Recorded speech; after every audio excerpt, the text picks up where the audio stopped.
انا في فرقه كابتن ابراهيم وكابتن حسام، اجي اديها لكابتن حسام تتقطع، اجي اديها لكابتن وليد تتقطع ويدخل فينا جون، فكابتن ابراهيم يقول لي باصي لحسام، انا اصلا مش عارف مين حسام ومين بس لغايه ما طبعا اخر كوره بلعب باك رايت، مش عارف حصل ايه، رقصت وقمت المفروض اشوط كوره قمت عاملها تشيب، قام جايه في العارضه وطلع وخسرنا.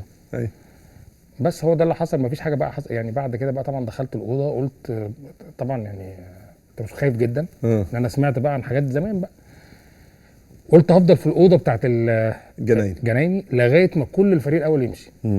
بس دخلت الاوضه صقر بعد ما كل الناس مشيت عشان بقى استحمى.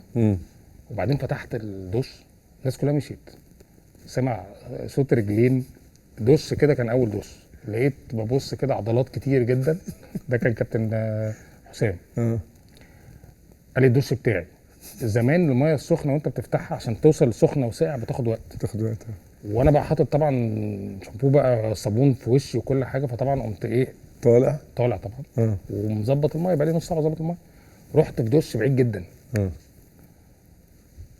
بتاع، لقيت مره واحده اشوف برضو رجلين، ببص عضلات كتير جدا جدا كابتن ابراهيم بتاعي. طب يا احمد انتوا الاثنين بعيد الاثنين طبعا وانا واقف فاهم خفت، ما انت خلي بالك انت لو رحت بقى في اي حاجه جنبهم وفتحت الميه من سخنه هتبقى ساقعه فانت هتتعذب.